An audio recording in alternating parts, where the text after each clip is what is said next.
Le mouton à cinq pattes. A workplace that works for women works for everyone. Les femmes ne sont pas des hommes comme les autres. Comment les recruter et les garder en utilisant leur plein potentiel? Bonjour, bienvenue dans le mouton à cinq pattes. Aujourd'hui, j'ai le plaisir de recevoir une invitée qui fait bouger les lignes depuis des années, Isabelle Lenarduzzi. Bonjour, Bonjour Stéphanie. bienvenue dans le mouton. Isabelle, tu es bien plus qu'une experte, de la diversité et l'inclusion. Tu es une pionnière, qui transforme, les discours en actions concrètes. Tu milites, tu conseilles, tu inspires surtout, et tu secoues les entreprises pour qu'elles passent, de la symbolique à l'impact réel. Dans cet épisode, on va parler, tabous, quotas, actions qui marchent, mais aussi celles qui ne servent à rien. Et surtout, comment chacun peut faire sa part, au bureau, comme ailleurs. Donc, pour ceux qui nous écoutent, si vous êtes prêts à regarder, votre entreprise sous un autre angle, c'est parti, on va y aller. Alors, Isabelle, tout d'abord, pour, commencer cet épisode, qu'est-ce qui t'a donné envie de faire de la diversité, un combat professionnel? Enfin, il y a à peu près 20 ans, j'ai lancé Jump en me disant que, ce n'était pas normal, de voir, des femmes autour de moi qui étaient absolument brillantes et qui, à un moment donné, soit décrochaient dans leur carrière, soit, étaient confrontées à tellement de barrières que, elles diminuaient leurs ambitions de départ ou, elles étaient complètement dégoûtées et elles se réorientaient vers, des choses plus attendues, pour les femmes. Et je me suis dit que là, c'était vraiment dommage, d'abord pour elles-mêmes, parce que je pense qu'il est essentiel, pour être une citoyenne, pleinement, aboutie, comme un citoyen pleinement abouti et actif, de pouvoir, utiliser tous ses talents, dans un environnement qui nous respecte et qui nous reconnaît à notre juste mesure. Et puis c'est super dommage, pour les entreprises, hein, qui ne profitent pas de tous ces talents et puis c'est super dommage aussi au niveau macroéconomique pour la société, puisque les femmes, hein, sont, près de 52 de l'humanité, et dans nos pays, 60 des diplômés universitaires. C'est-à-dire que les femmes représentent le plus grand réservoir, de talent. Il n'y a que 2 pays qui arrivent juste à peu près à 50-50 en Europe, c'est l'Allemagne et l'Autriche. Mais sinon tous les autres, les femmes sont en moyenne plus diplômées que les hommes et cet écart ne fait qu'augmenter. Et donc je voulais vraiment adresser ce sujet-là. Et donc, si tu devais, résumer, ta mission, en une phrase, ce serait laquelle aujourd'hui? Ma mission, c'est de faire en sorte que toutes les personnes, quel que soit, leur sexe, quelle que soit leur identité, leur couleur de peau, leur origine culturelle, leur âge et cetera, reçoivent la même dignité, dans leur emploi, et aient les mêmes opportunités de développement professionnel. Ça, c'est vraiment ma mission et ce dont je me suis rendu compte parce qu'au départ, je voulais m'adresser d'abord qu'aux femmes en me disant que c'était un problème d'empowerment. Il y a 20 ans, on disait ça, elles n'osent pas assez ou enfin bref, elles n'avaient pas tout ce qu'il fallait pour pouvoir réussir comme les hommes. Et bon, moi, qui n'y connaissais pas grand-chose avant de m'en occuper sérieusement, je me disais que bon, bah alors, donc du coup, je vais aller travailler avec les femmes. Mais c'est pas du tout ça, en fait. Les femmes, elles ont tout ce qu'il faut pour réussir. Le problème, c'est comme Melinda Gates dit, c'est on envoie nos filles dans des environnements de travail qui ont été conçus par leur grand-père. Et donc, en fait, il y a les femmes sont arrivées massivement sur le marché du travail, en particulier dans les années 80, et au fur et à mesure de leur arrivée, elles n'étaient plus nécessairement, elles se contentaient plus nécessairement d'accepter d'avoir des postes de finalement d'assistance, de soutien, à la carrière des hommes, mais elles ont voulu, puisqu'elles étaient au moins aussi diplômées et maintenant en moyenne plus diplômées que les hommes, elles ont voulu être reconnues, elles ont voulu avoir, des postes qui leur permettaient justement de s'émanciper dans le travail, de pouvoir avoir des postes à responsabilité, et cetera. Et en fait, les entreprises ne se sont pas rendues compte tout de suite de ce qui leur arrivait.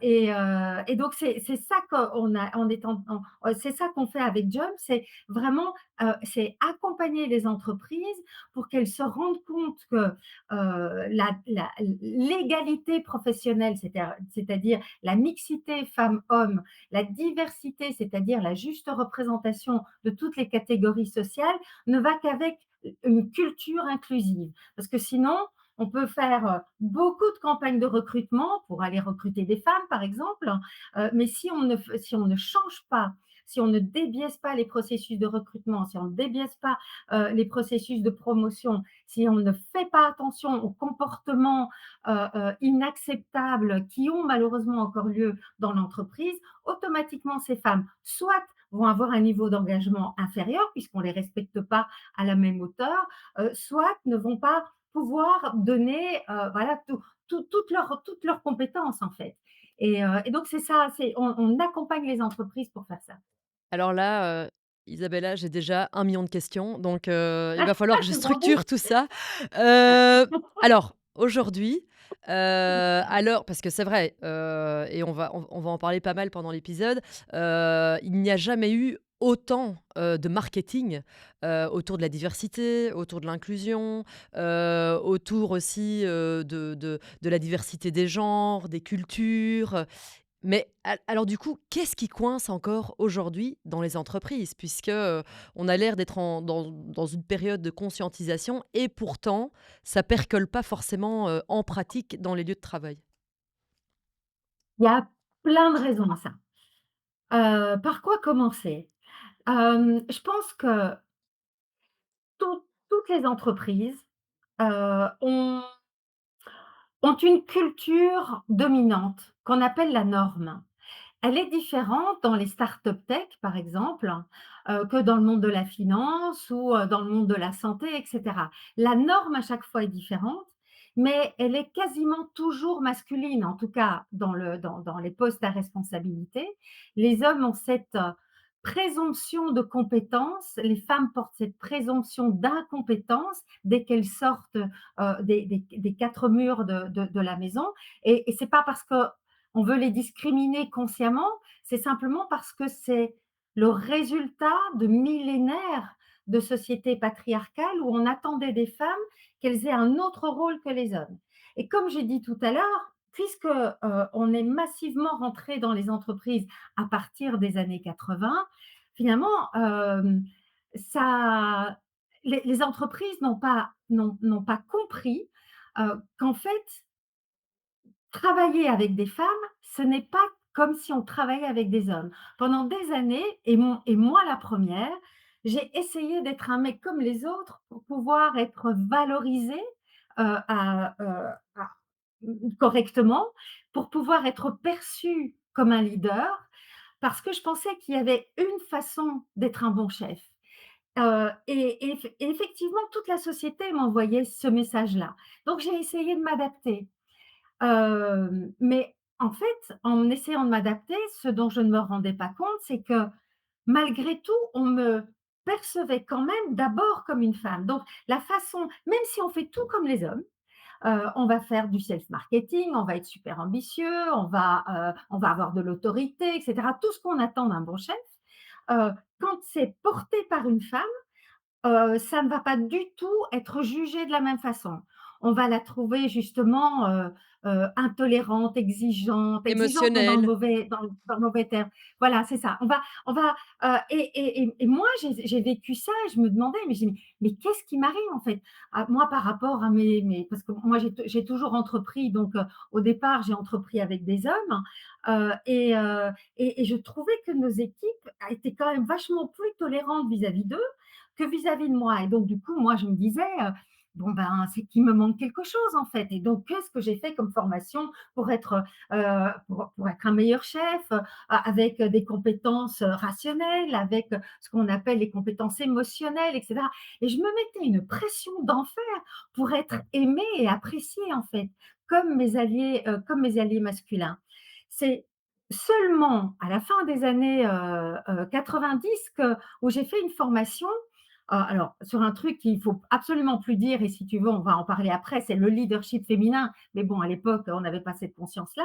Et là, j'ai découvert qu'en fait, il y avait d'autres façons de pouvoir être un bon chef, et que je pouvais m'autoriser de sortir d'un certain carcan, et que de toute façon, quoi que je fasse, on attendait de moi des qualités féminines, de l'empathie, de la collaboration, etc. Mais ce qu'on attendait de moi en tant que chef, c'était pas du tout du féminin, c'était du masculin. Et donc, il y avait un non-alignement entre les attentes. Et donc, quoi que je fasse, de toute façon, euh, c'était ou trop ou pas assez. Et quand j'ai compris ça, ça, ça a été un véritable soulagement, parce que je me suis rendu compte qu'en fait, non, ce n'était pas nécessairement moi le problème. Le problème, c'était que j'étais une femme dans un rôle qui avait été occupé jusque-là massivement par des hommes, et qu'on s'attendait à ce que les femmes soient des hommes comme les autres. Mais les femmes ne sont pas socialisées de la même façon. Les femmes ne sont pas jugées de la même façon. Et les femmes n'ont pas la même vie que les hommes. Et donc, il est fondamental que les entreprises se rendent compte qu'en fait, si elles n'incluent pas consciemment, elles excluent inconsciemment. Elles pensent, en général, elles pensent qu'il y a une façon de faire, mais cette façon de faire, elle représente une façon de faire historique, qui est le reflet de la norme. Et toutes les personnes qui sont en dehors de cette norme, do- beaucoup d'hommes aussi, hein, eh bien, du coup, ont beaucoup moins d'opportunités, vont être finalement, ne vont pas rentrer dans le moule, et donc vont avoir plus de difficultés d'avoir les mêmes opportunités que les personnes qui sont dans la norme. Je vais juste terminer par une petite phrase. C'est un peu se rendre compte, les poissons, quand ils sont dans l'eau, ils ne se rendent pas compte qu'ils sont dans l'eau, parce qu'ils sont dans leur environnement naturel. Nous, en tant qu'humains, quand on va dans l'eau, bah, on sait qu'on est en danger, en fait. Que si on veut descendre, on a intérêt, et y rester un peu, on a intérêt à avoir des bouteilles d'oxygène, à bien les valider, parce qu'on est en danger de mort. Eh bien, c'est un peu ça. Quand on a des personnes qui font partie de la norme, et qui correspondent complètement à l'histoire, à la culture dominante de l'entreprise, elles ne se rendent pas compte qu'elles sont la norme, et que du coup, si elles ne font pas attention à cette analyse de la norme, et à l'adapter aussi aux autres, eh bien, elles vont discriminer et exclure. Et c'est là où je pense que, en tout cas, et je serais ravie d'entendre ton avis, là-dessus, mais pour moi, il y a une différence fondamentale entre égalité et équité. C'est-à-dire que souvent on dit, sur le lieu de travail, «La femme doit devenir l'égale de l'homme». Sauf que si on reprend ton exemple de poisson, et d'être humain qui rentre dans l'eau, en fait, nous, ce qu'on cherche, c'est, en tout cas moi, fondamentalement, je suis persuadée que je ne cherche pas l'égalité. Je ne veux pas être un homme. Je ne veux pas être l'égal de l'homme. Par contre, je veux des choix équitables, et que, à armes égales, on ait la même chose. Et un jour, il y avait une photo, d'une barre qui avait été mise à 2 mètres, avec, un homme de 1,80 m et un homme de 1,20 m, et ils sont égaux devant cette barre, mais ce n'est pas du tout équitable, et donc il prend cette petite, estrade pour monter, et ça, pour moi, c'est ça l'équité. Et aujourd'hui, je pense que ce qu'on cherche sur les lieux de travail, c'est de donner un environnement équitable à tous, puisque, comme tu dis, on n'est pas armés pareil, on n'a pas non plus forcément tous la même charge mentale, donc on va aller chercher plutôt l'équité que l'égalité. Alors, ce sont 2 concepts complètement différents. C'était l'image que tu nous as donnée là, elle est très puissante, en fait, et nous, on l'utilise vraiment beaucoup. L'égalité ne veut pas ne être égaux ne veut pas dire être similaire. Mmh, Ce n'est pas du tout ça qu'on veut dire. L'égalité est un principe de base. On dit qu'on est égaux. En même temps, tout le monde sait que c'est pas vrai. non. Tout le monde sait qu'il y a des gens qui naissent plus égaux que d'autres. Et l'équité, c'est faire en sorte que justement, on puisse s'adapter à la réalité des inégalités pour tendre vers l'égalité des individus. C'est à ça que servent les bourses d'études, par exemple. On les donne juste aux personnes qui ont moins les moyens que d'autres pour leur donner on essaye de tendre vers un accès, équitable, juste, aux études et donc on va donner des bourses et tout est fait comme ça. Donc l'égalité, c'est un principe de base de nos démocraties. Oui, S'il n'y a pas égalité, il n'y a pas de liberté, il n'y a pas de démocratie. Donc l'égalité, ça doit rester fondamental, mais c'est un principe sur lequel, vers lequel on doit tendre. Et pour y arriver, il faut mettre en place des mesures d'équité. Mais pour mettre en place des mesures d'équité, il faut reconnaître que l'égalité est un principe fondamental, mais que la réalité, c'est l'inégalité entre les individus. exact. Et c'est vraiment ça qu'il faut visionner, pour pouvoir être juste et c'est à ça que servent les quotas.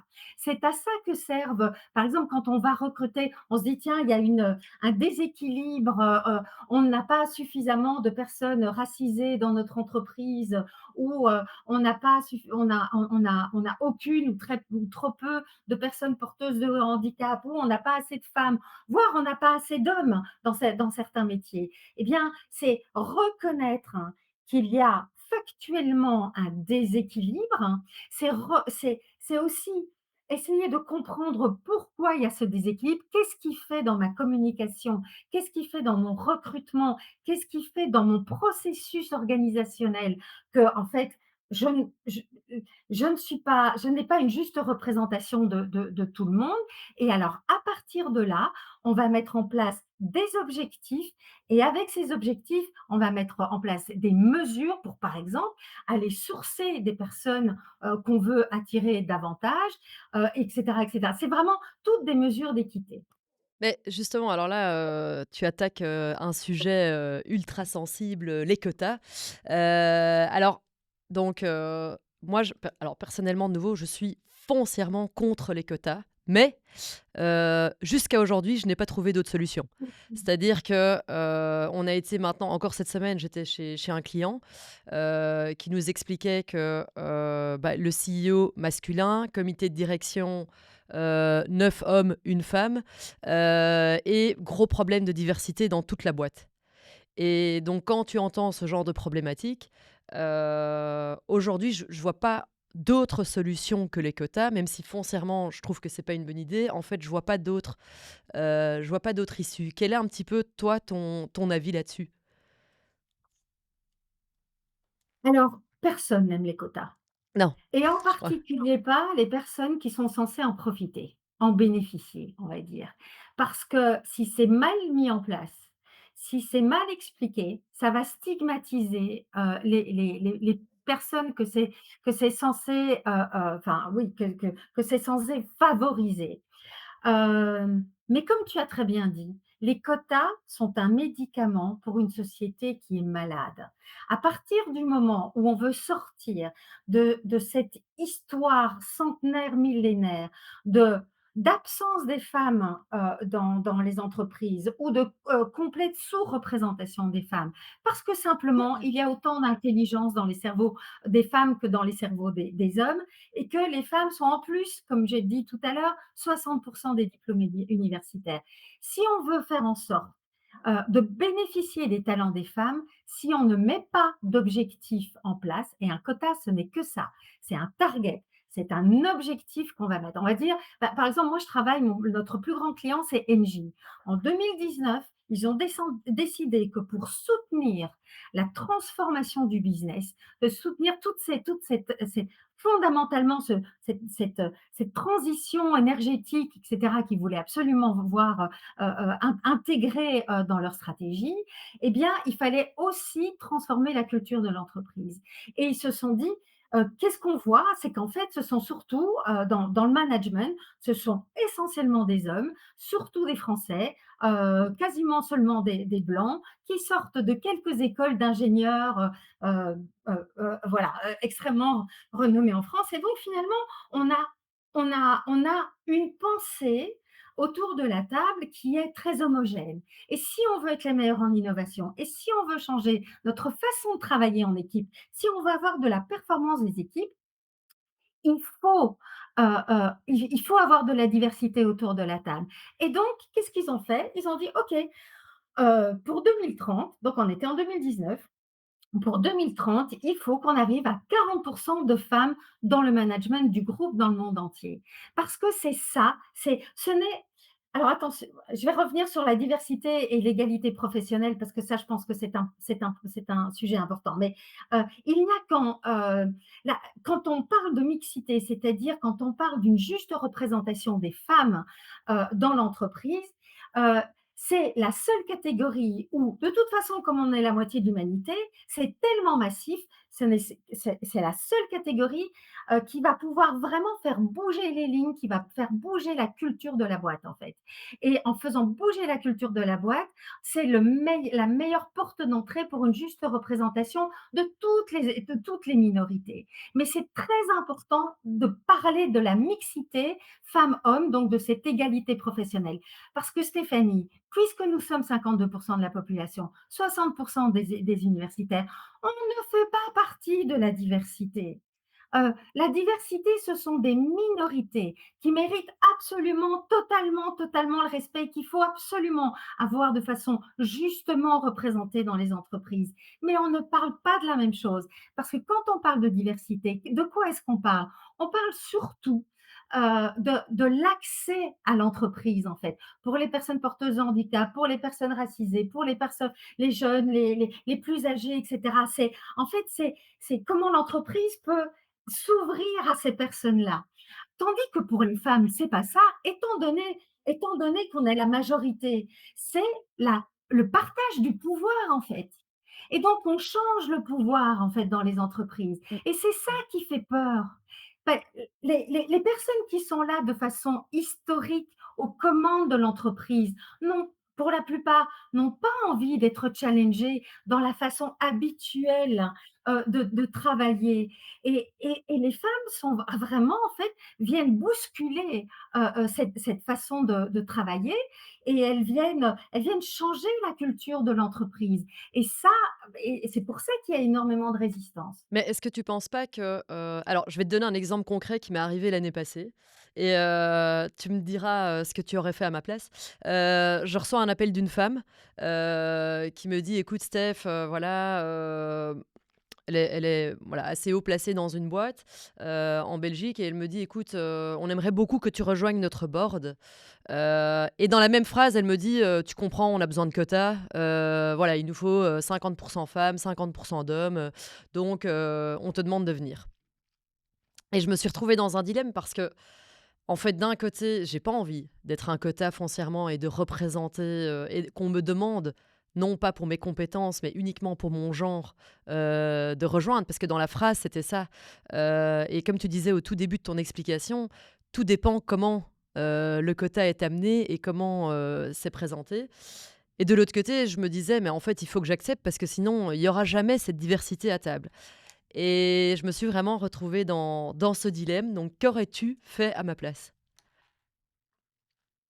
Alors déjà, parce que je suppose, Stéphanie, que tu perçois que si tu acceptes, tu seras à ta juste place parce que tu as toutes les compétences pour. Je ne l'ai pas perçu comme Eh ça, bien, pour être bah, honnête. tu as certainement toutes les compétences. Si on est venu te chercher, Oui. si c'est une boîte bien gérée, si c'est une boîte mal gérée, tu y vas pas. Mais Non. si c'est une boîte bien gérée, ils vont aller chercher les personnes compétentes. Et donc, ça veut dire que si tu as été identifié, c'est qu'a priori, tu as les compétences pour y Mais c'est aller. sur la Et façon donc, dont c'est ça a dire été amené. merci. C'est sur Donc, la façon dont ça a pardon? été en fait, c'est sur la Oui, façon oui, dont mais ça a été attends, amené. Oui, oui, donc mais il y dis-moi. a 2 choses. Un, on vient te chercher, mais 2, on t'envoie pas le bon message. Mais le fait qu'on vienne te chercher, c'est fondamental et sincèrement, probablement que s'il y avait pas des quotas, on n'aurait pas pensé à toi. Là, ils ont dû faire un Mmh. effort, d'ouvrir un petit peu leur esprit en disant: «Aïe, aïe, aïe, c'est complètement déséquilibré la représentation des femmes et des hommes autour de la table, il faut plus de femmes» et donc ben, alors, quelles sont les femmes? Et donc ça demande tout un c'est sûr que ça demande de l'énergie et du temps, hein, parce qu'on est comme on n'est pas parmi les insiders, on n'est pas dans les usual suspects, direct, bah, du coup, on va pas penser directement à nous. Mais le fait qu'on veut avoir plus d'équilibre, plus de mixité femmes-hommes, ça va, ça va faire en sorte que cet ami vienne te chercher, vienne te proposer ça. Mais évidemment, il faut, un, accepter, dire: «Super, je pense que je suis effectivement la bonne personne». Mais deuxièmement, mais attention, il va falloir vraiment changer, la façon dont tu vas, dont tu vas m'accueillir au sein du board, parce que moi, je ne veux pas être là parce que je suis une femme. Je veux être là parce que j'ai toutes les compétences pour pouvoir le faire, d'abord, et puis évidemment, en augmentant la mixité, en augmentant la diversité des personnes autour de la table, eh bien l'intelligence collective va augmenter. Et donc, non seulement vous aurez une personne compétente autour de la table, mais en plus, c'est toute l'intelligence collective du groupe qui va augmenter. Et donc, tu fais bien de venir me chercher. Mais s'il te plaît, c'est ça le message à faire passer. Mais je dois encore tu sais quoi? Je vais encore me faire une petite séance de va falloir que tu me répètes ça plusieurs fois dans les prochains mois parce que là, je suis pas encore, câblée pour ça et à l'inverse, j'avais une copine qui a été acceptée dans un autre board, qui m'a dit, parce que tu le disais aussi en début d'épisode, les femmes ont tendance à se sous-estimer, beaucoup de syndrome de l'imposteur et donc elle a accepté un rôle dans le board, et alors elle me dit, «Oui, mais je suis juste un quota». Et ça, je trouve ça très triste aussi que finalement parce que tout ce que tu viens de m'expliquer, j'aurais voulu le savoir il y a 1 an, parce que j'ai refusé, en fait. La fin de l'histoire, c'est que j'ai refusé. J'ai dit: «Non merci, moi si c'est pour un quota, je viens pas». Mais ça m'a trotté, depuis lors, ça me trotte tout le temps dans la tête, de me dire: «Mais qu'est-ce que j'aurais dû faire? J'aurais dû accepter». Est-ce que voilà, ça j'ai un petit regret à ce niveau-là, aujourd'hui, j'accepterais, je pense, surtout avec, ce que tu viens de me dire.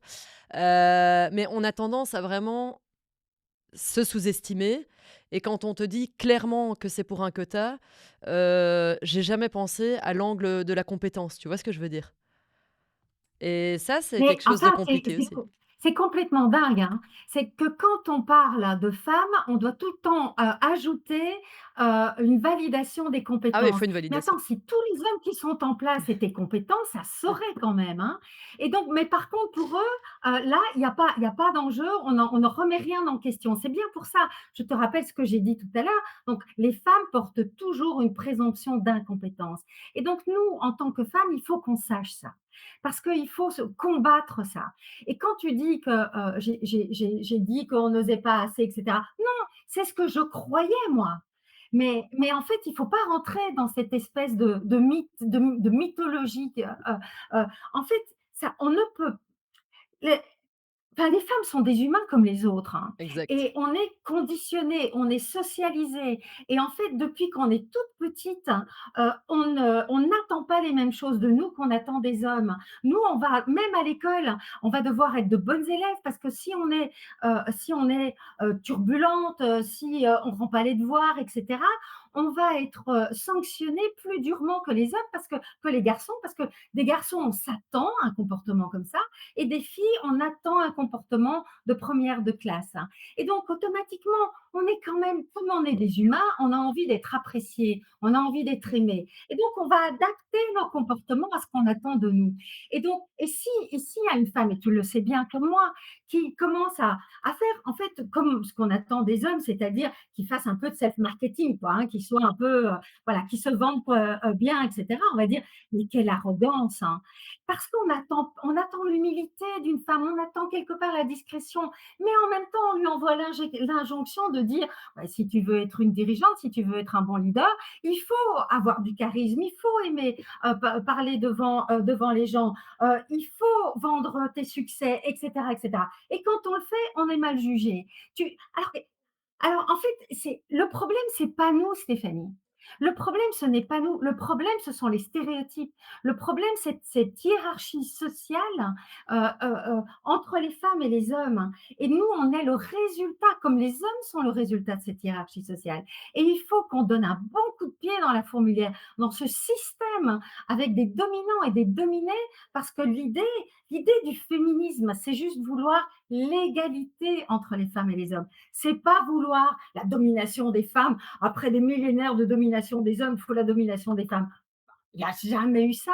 Ce n'est pas non plus vouloir la similarité des femmes et des hommes. C'est juste de vouloir que les femmes soient respectées comme des êtres humains comme les autres, avec les mêmes opportunités et la même dignité. Et je suppose que tous nos auditeurs et toutes nos auditrices, du coup, avec une définition comme ça, sont en faveur de l'égalité totale entre les individus.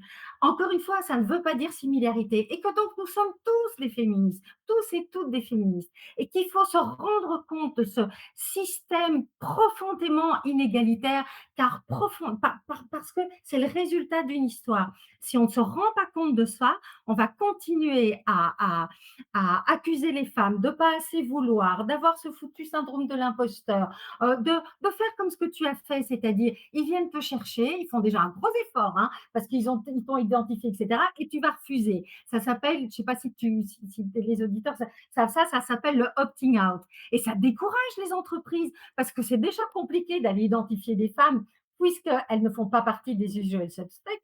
Mais si en plus elles refusent de venir, Ah oui. je veux dire, et tout ça ne fait que renforcer du coup une espèce de croyance que mais qu'est-ce que c'est compliqué parce que de toute façon les femmes ne veulent pas aller vers ces postes-là. Mais qui n'a pas envie, Stéphanie, d'avoir des postes intéressants? Qui n'a pas envie d'avoir les responsabilités qui conviennent à notre juste niveau de compétence? Mais tout le monde, qu'on soit un homme ou qu'on soit une femme, en fait. Donc, arrêtons. Ça, ce sont des mythes. Et il faut vraiment, il faut changer nos regards et surtout changer nos pratiques. Bon alors du coup, comment on fait? Quels sont, les petits pas, pour, voilà, qui vont changer, les choses au niveau de la diversité? Qu'est-ce que nous, on peut faire? Donc prochaine fois qu'on me propose un poste dans un board, j'accepte. Et alors, quels sont les autres éléments à mettre en Les place? mesures. Voilà, les mesures. Au niveau des entreprises, parce que moi, je veux d'abord me concentrer vers là où c'est un levier effectif et puissant, c'est-à-dire les entreprises. Parce que nous, les femmes, comme tous les autres êtres humains, on a autant d'ambition que quelque part l'entreprise a pour nous. Si l'entreprise n'a aucune ambition pour nous, et nous quelque part nous stigmatise, et cetera, bah, évidemment on va pas vouloir rester ou on va juste rester et faire le minimum, parce que finalement on se sent pas le bienvenu. Donc le problème, le nœud, c'est l'entreprise. Et c'est sa culture. Et donc, qu'est-ce qu'il faut faire? Il faut d'abord commencer par la direction. C'est la direction qui est responsable de se rendre compte de comment l'entreprise fonctionne, quelle est la norme de l'entreprise et donc qui a plus d'opportunités, plus de reconnaissance que d'autres, hein. Et donc, c'est aller auprès, enfin, former les responsables du comité de direction euh, pour leur faire les faire travailler sur le business case. Nous, on commence toujours par le business case. Parce que quand on est dans des entreprises, c'est très bien de vouloir faire des choses justes, éthiques, etc. Mais ça ne suffit pas comme argument. Il faut qu'elles se rendent compte que c'est bon pour le business.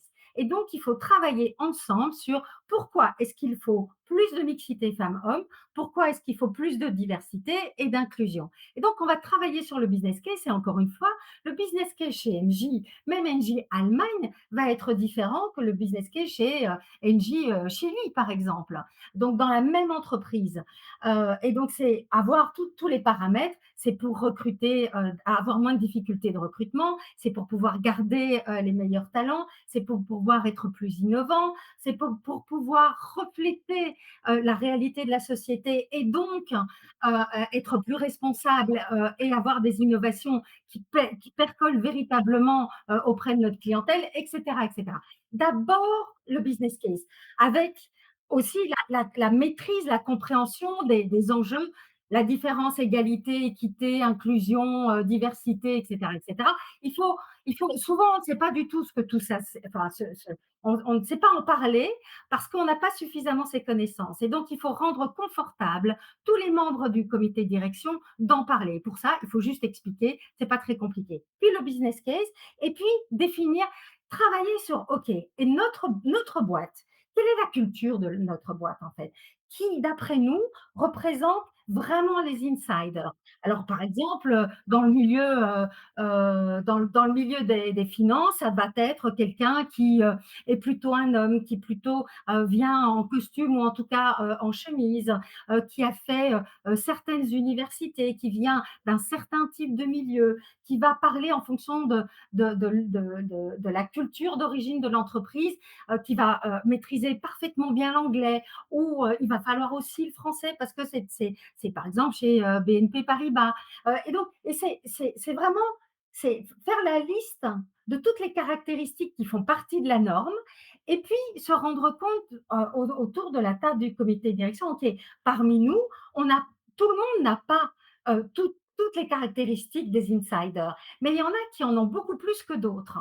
Et donc, c'est se rendre compte de qu'est-ce qu'on va mettre en place maintenant pour que ceux qui ne rentrent pas complètement dans le moule puissent avoir la même reconnaissance et le même accès aux opportunités pour qu'ils puissent déployer tous leurs talents. Et à partir de ce moment-là, on va réfléchir à quelles mesures on met en place. Donc, avoir des objectifs en fonction d'un diagnostic quantitatif, qualitatif, avoir des KPIs et faire des mesures fortes. Et les mesures fortes, c'est l'exemplarité du comité de direction, c'est justement avoir ces diagnostics, c'est avoir ces targets, c'est avoir les KPIs et c'est former tous les managers. Parce que tu sais comme moi, Stéphanie, parce que c'est ton métier, quand les gens partent des entreprises, elles partent à cause d'un manager en général. Elles partent Mmh. très rarement pour d'autres Tout part raisons. du Et leadership. donc les Mmh. managers, oui, et donc, du coup, il faut que les managers soient, eux aussi, comprennent tout ça. Il faut que la direction donne le business case qu'on appelle D&I, Diversity, Equity and Inclusion, et que les managers embarquent. Et que dans leur pratique quotidienne, parce que c'est un exercice à tout moment, ils soient le plus inclusifs possible. Je répète, si on n'inclut pas consciemment, on exclut inconsciemment. C'est quand on gère les réunions, quand on fait des processus de recrutement, quand on va faire des évaluations, quand on va assigner certaines missions à certaines personnes, quand on va décider de des hausses de salaire. C'est à chaque interaction humaine, il faut se rendre compte qu'en fait, on est plein d'angles morts, on est plein de biais, on a une culture dominante extrêmement forte. Et si on ne fait pas attention à ça, automatiquement, on va discriminer et exclure sans s'en rendre compte. C'est pas qu'on est mauvais, hein. Les femmes comme les hommes, hein. C'est pas, je suis pas en train d'accuser les hommes Non, non, de discriminer les femmes. En fait, nous aussi, on est pleines de tout ça. Les femmes sont aussi sexistes que les hommes. bien sûr. Pas sur les violences sexuelles, mais sur les microagressions sexistes, certainement. Parce qu'on est socialisé aussi dans la même société. Et donc, c'est notre responsabilité individuelle de devenir des meilleurs humains. Parce que tous les humains qui nous écoutent là, ils pensent tous et toutes que ce sont des gens bien, qu'ils veulent l'égalité, qu'ils ne discriminent pas, etc. Ils sont pas racistes, ils sont pas Non. sexistes, etc. Mais ça, tout le monde, c'est dans la tête, ça. Mais dans la réalité, si on ne travaille pas sur nos biais, nos angles morts et sur cette socialisation qui est différente entre les hommes et les femmes, et aussi on considère les personnes racisées différemment que les personnes blanches, etc. Si on ne se rend pas compte de ça et si on n'y travaille pas à chaque moment, automatiquement on va discriminer. Donc c'est une responsabilité de la boîte de se rendre compte de sa norme culturelle, de mettre en place des objectifs, des mesures, et c'est la responsabilité de chaque individu d'aligner ses comportements à ses valeurs. Et parce que donc tu disais foncièrement, on est bien intentionné, la majorité est bien intentionnée. Est-ce qu'il y a justement des pratiques qui sont bien intentionnées, mais en fait totalement contre-productives? Oui, ah oui. Pendant 20 ans, les gens qui m'appelaient pour qu'on les accompagne, c'était des femmes qui étaient responsables de réseaux de femmes dans les entreprises. Donc est-ce qu'à l'inverse, il y a des pratiques, bien intentionnées, mais qui sont, totalement, contre-productives?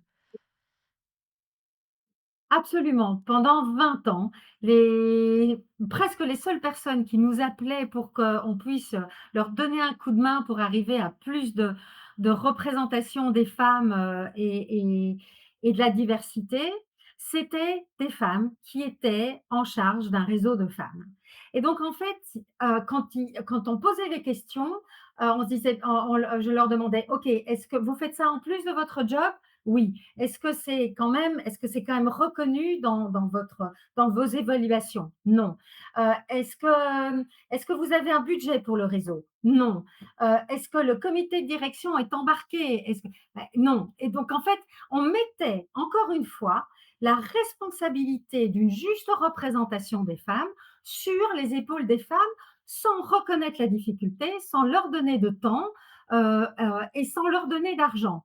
Bref, c'est impossible, quoi. C'était mission impossible. Et donc, pendant des années, j'ai quand même fait avec elles, en les aidant. Et puis à un moment donné, j'ai dit basta.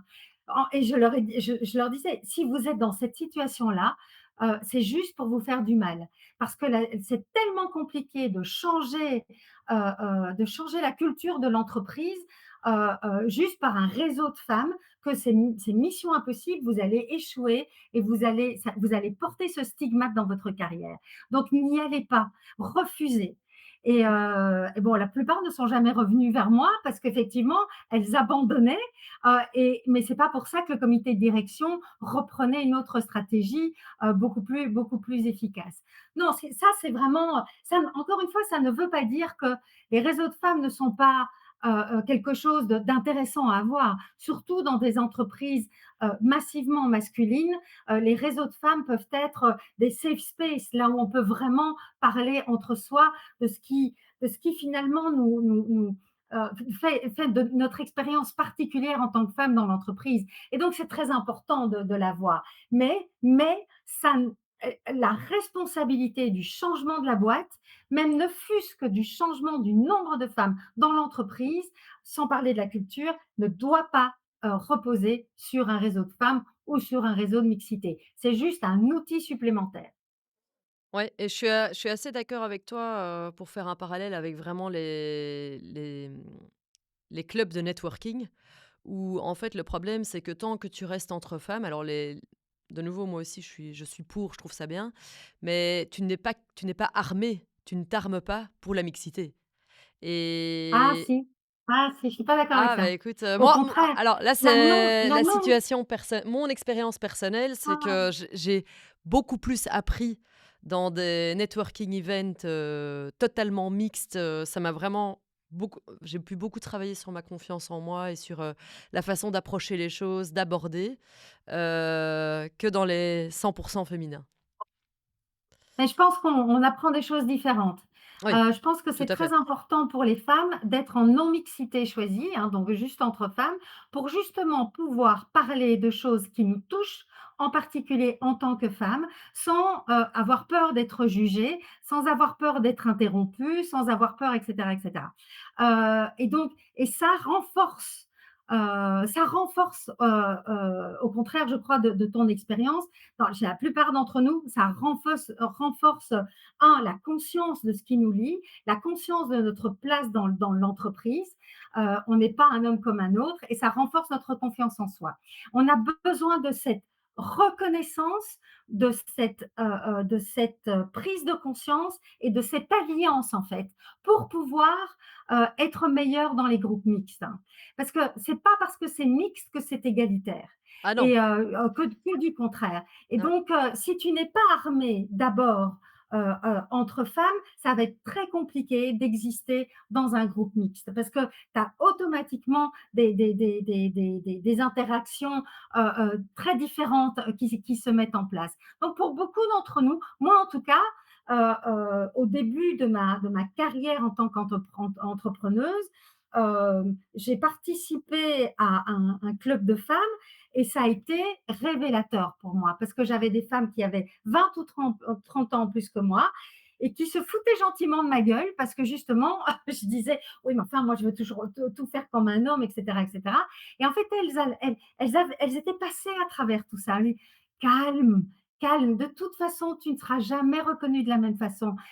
Arrête de te mettre cette pression-là.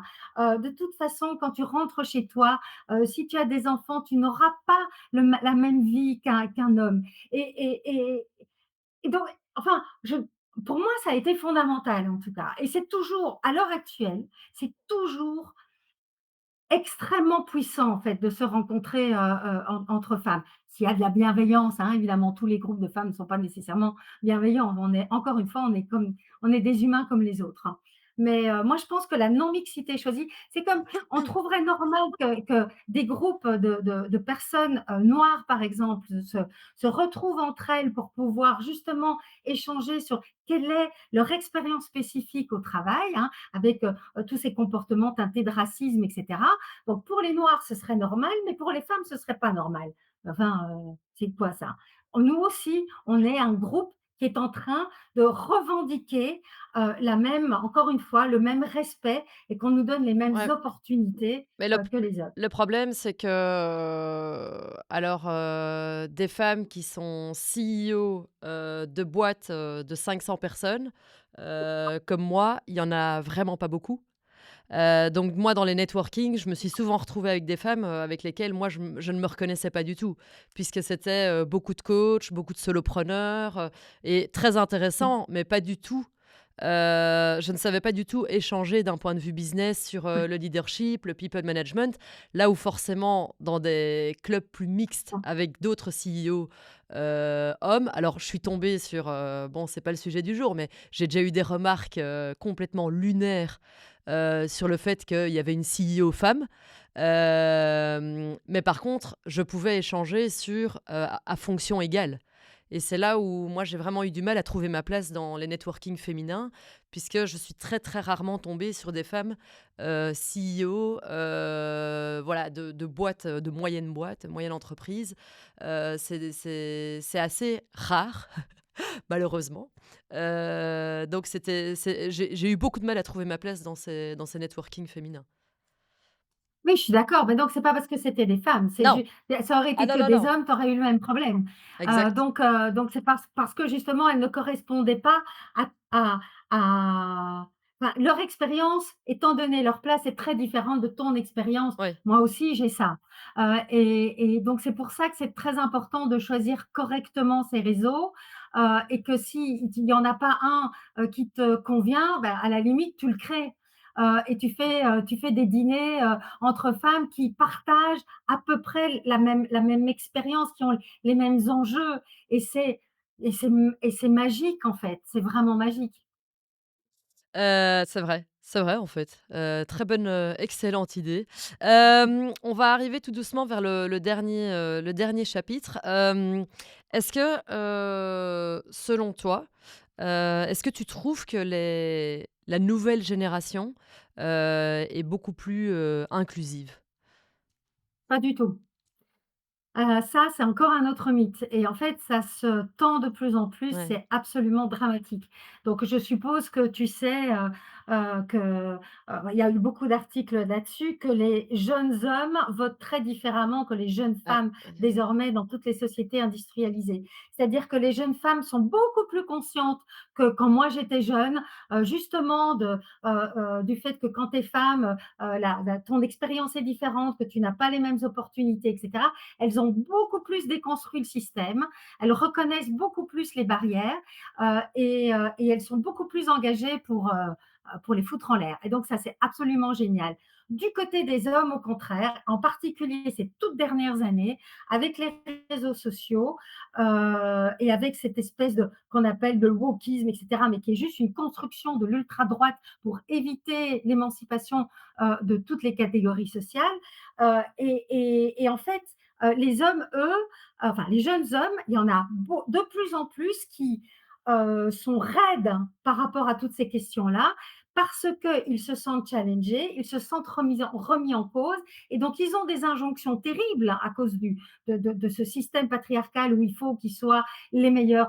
Physiquement, il faut qu'ils aient des muscles, il faut qu'ils soient super compétents, qu'ils ramènent le plus de nanas possible dans leur lit, qu'ils soient très très sûrs d'eux, qu'ils soient, etc., etc., etc. C'est des injonctions terribles qui leur est faite. Et en même temps, bah, les femmes, elles attendent d'autres choses des hommes maintenant. On dit, il y a un truc qui va te plaire, il y a une punchline qui dit les hommes les hommes recherchent des femmes qui n'existent plus et les femmes recherchent des hommes qui n'existent pas encore. Il y a Ouais. cette espèce de non-alignement comme ça dans les évolutions qui est assez forte. Et donc, du coup, les hommes se font embrigader par des masculinistes qui disent il y a une seule façon d'être un homme, c'est de gagner beaucoup de pognon, c'est de rouler en grosse voiture, c'est de rouler des mécaniques, etc., etc. Et en fait, qu'est-ce qu'on voit dans les enquêtes sur le sexisme, par exemple en France et en Allemagne? Jamais, jamais on a vu ça auprès des autres catégories, des autres générations. Il y a un homme sur trois entre 18 et 25 ans en Allemagne, un homme sur quatre en France qui disent il est normal de frapper sa compagne pour se faire respecter. Donc, ça veut dire que ça se tend et que donc malheureusement, il n'y a pas de pente naturelle vers l'égalité. Chaque fois qu'on va vers l'égalité, se met en place des résistances monstrueuses de ceux qui ont des privilèges pour ne pas partager ces privilèges, en fait, pour ne pas donner le même accès. Et tu sais, Stéphanie, en fait, il faut le voir d'une façon différente. C'est normal qu'il y ait ces résistances. C'est super, c'est super dangereux, mais c'est normal. Parce que qu'est-ce qui se passe dans les entreprises? Comme je te disais avant, on est plus de la moitié de l'humanité, on est 60% des diplômés Yes. universitaires et on veut avoir la même reconnaissance que les hommes, le même accès aux opportunités. Ça veut dire quoi? Ça veut dire que les hommes, pour la première fois dans l'histoire de l'humanité, les hommes blancs, hein, les hommes qui font partie de cette norme, eh bien, euh, ils rentrent en concurrence avec l'autre moitié de l'humanité qui en plus est moyennement plus diplômée qu'eux. Et donc c'est la première fois qu'ils sont, oui, ils sont mis sous pression en fait, que c'est beaucoup moins facile d'avoir une carrière linéaire, d'avoir de plus en plus de responsabilités dans sa carrière, parce qu'il y a les femmes qui arrivent et qui aussi veulent leur part de gâteau. Et pas simplement les femmes, hein, mais aussi toutes les autres catégories sous-représentées. Et que ça, en fait, personne n'a envie de ça. On se dit juste, on se dit non sexiste, non raciste, etc. Mais quand il s'agit de faire de la place aux autres, pour avoir une place au soleil, c'est beaucoup plus compliqué. Et donc, il y a cette tension-là, et donc cette résistance pour quand même garder cet accès privilégié, en fait, hein, à la richesse, à la responsabilité, au pouvoir. Et c'est ça qui est en train de se jouer maintenant. Mais c'est ça qui est assez, si je prends aussi, le lien avec, le racisme, c'est qu'il n'y a jamais eu autant de prise de conscience et pourtant, il n'y a jamais eu autant de votes vers l'extrême droite, il n'y a jamais eu autant de racisme, façon de parler, et donc on voit vraiment qu'il y a une résistance, on va dire, une conscience versus une résistance, au changement, quoi. Hem OK, super. Isabelle, quelle est, toi, ta prochaine bataille sur le sujet? Quels sont un petit peu les plans, 2025? Mmh. Là, je vais sortir les résultats de notre grande enquête sur le sexisme Ah! au travail. C'est terrible, hein, parce que c'est un déni total. En France, beaucoup moins qu'ailleurs, mais un peu en Espagne, mais sinon dans les autres pays d'Europe, c'est un déni total. C'est comme si le sexisme et les violences sexuelles n'avaient pas lieu, dans les entreprises et en fait, au moins on s'en occupe, au plus il y a de violence contre les femmes et la violence contre les femmes et ça peut être du sexisme ordinaire, hein, le rappel, les injonctions de maternité. Tiens, tu es encore là, il est 17 heures, tu vas pas chercher tes enfants, c'est qui va les chercher, etc. Si on dit ça à une femme et qu'on ne dit pas ça à un homme, bah, c'est du sexisme. Même si ça peut paraître, enfin, même si c'est dit d'une façon bienveillante, pas toujours, mais tout ça, en fait, ramène toujours les femmes à une place spécifique, hein. Et, euh, et ça a un impact monstrueux sur la place des femmes dans les entreprises et ça a un impact monstrueux aussi sur leur santé mentale. Bien sûr. Parce que quand on voit que les femmes au-delà de 45 ans sont 3 fois plus nombreuses que les hommes à être en maladie de longue durée et qu'on ne se pose pas les bonnes questions de savoir pourquoi, oui, certes, elles ont la double peine avec, à la maison, elles portent la charge mentale, elles travaillent 17 heures en plus que les hommes à du travail non rémunéré par semaine, etc., etc. Oui, bien sûr, il y a tout ça. Mais il y a aussi quelque chose qui se passe dans les entreprises. Il y a aussi des comportements inacceptables et ça devient juste intenable à un moment donné et donc ça impacte toutes les entreprises et il faut que les entreprises s'emparent de ce sujet pour vraiment, identifier les problèmes et pouvoir mettre des mesures en place pour que tout le monde reçoive le même respect et la même dignité. Isabella, merci. Merci pour, ton franc-parler, pour ton énergie contagieuse, et notre, passion commune pour la diversité, même si parfois elle prend, des angles différents. C'était je pense qu'on aurait pu, en parler pendant des heures. On devrait faire un dîner, autour de la diversité d'ailleurs. Ce serait bien de mettre plusieurs acteurs, actrices autour, de la table. Hem Pour les auditeurs, si cet épisode, vous a, inspiré, partagez-le, commentez, mais surtout, passez à l'action. Parce qu'au final, beh, la diversité n'est pas, un concept, mais vraiment une pratique. On se retrouve, on va oh, c'est trop vite. On se retrouve tous très vite pour un nouvel épisode, et encore merci pour tout, Isabella. Bonne journée. Merci Stéphanie. Au revoir. Ciao. Ciao.